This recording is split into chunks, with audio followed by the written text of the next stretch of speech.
Buenos días, mi nombre es Argimiro Antonio Jaramillo, estudiante del doctorado en Ciencias de la Educación de la Universidad Cuauhtémoc. En este video voy a presentar las ideas principales del capítulo 2 y 10 del libro Psicología y Pedagogía de Jean Piaget. Jean Piaget aborda en estos capítulos cómo se estructuran o se articulan el desarrollo humano, el aprendizaje y la educación desde un enfoque constructivista. Entonces, para Piaget, la inteligencia no es una facultad pasiva, sino que es una copia de la realidad. Se construye en un proceso activo y cambiante. Las funciones esenciales de la inteligencia son comprender, inventar, edificar estructuras, reestructurando lo real.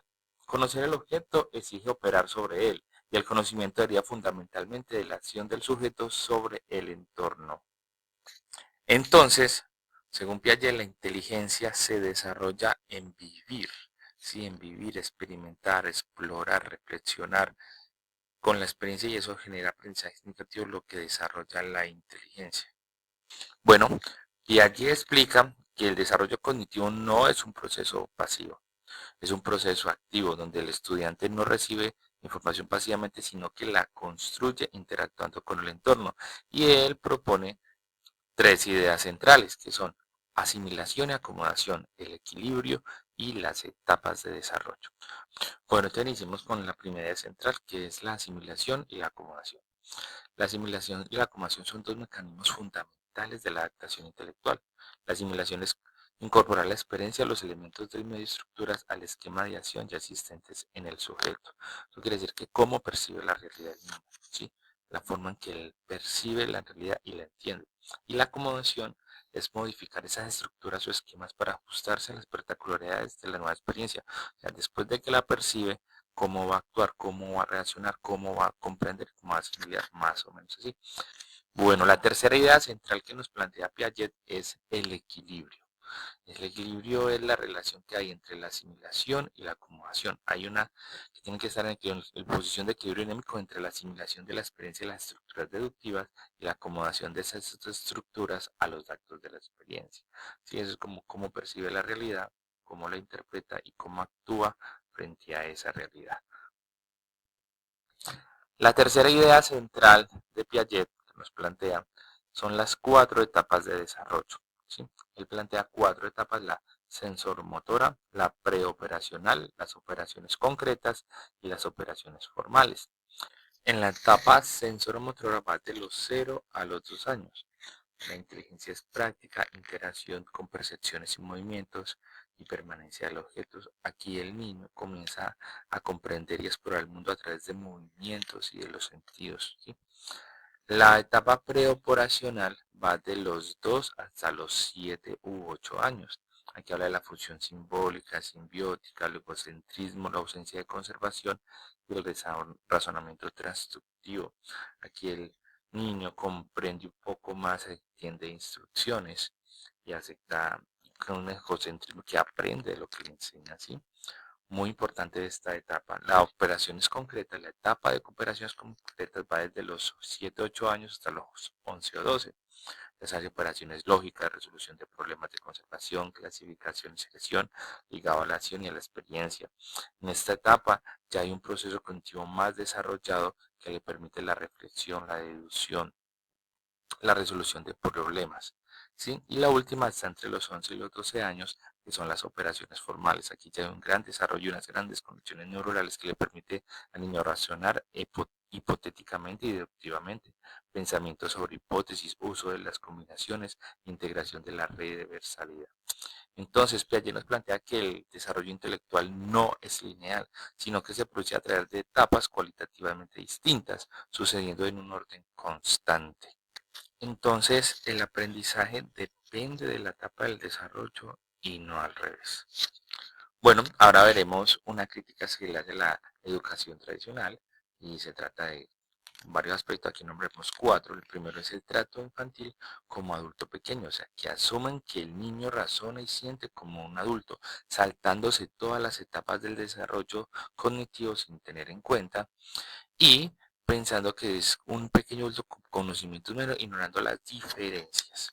La prioridad de la receptividad y el verbalismo, que esta educación tradicional se enfoca en la transmisión de conocimientos ya elaborados y en la memorización, en lugar de una construcción activa del saber, generando una pseudo realidad o una realidad impuesta por anteriores de afuera. La imposición de conocimientos desde afuera, que el aprendizaje se basa en la repetición y la aceptación de verdades pasivas, en lugar de que el niño las reconstruya o las experimente, ¿no? Y la relación basada en autoridad y coacción. La actividad intelectual y moral del alumno permanece heterónoma, ligada a la autoridad del maestro, donde el maestro es el que tiene la verdad absoluta. Eso es una crítica que se le hace a la educación tradicional. Ahora hagamos un paralelismo con la educación nueva. Pues la educación nueva tiene unos principios que primero el proceso activo y constructivo, que la educación debe centrarse en el niño y sus procesos de desarrollo, no en la manera de transmisión de conocimiento. El desarrollo de la inteligencia es el fin principal, el desarrollar inteligencia y capacidad de invención. Descubrimiento activo. Una verdad no es asimilada realmente, sino reconstruida mediante el alumno, o sea, sobre cómo la percibe, cómo actúa la acomodación, ¿no? La formación de la razón. El objeto es formar razón intelectual y moral, ayudando a que el niño construya por sí mismo, ayudándole al pensamiento crítico, a la reflexión filosófica. O sea, en palabras más, a que no trague entero, que consulte mejor. Entonces siempre se hace como un ciclo de conocimiento, tiene que haber un interés, una acción, un descubrimiento, una construcción. Bueno, Piaget nos plantea que el esfuerzo del alumno debe surgir de su propio interés y su inteligencia. Trabajar activamente sin recibir conocimientos ya preparados desde afuera.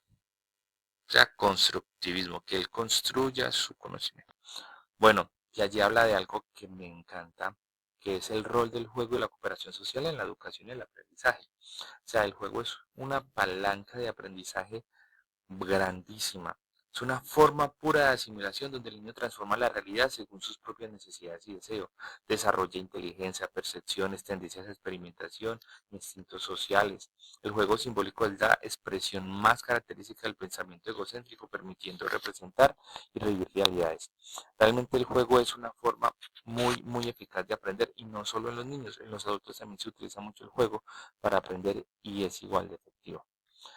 La cooperación social, o sea, es esencial pilar de la educación hoy en día. Tienen los niños socializan, con su socialización aprenden, permite el desarrollo y el espíritu crítico, fomentar ejercicios de principios de conducta, justicia, basada en la igualdad y en la solidaridad.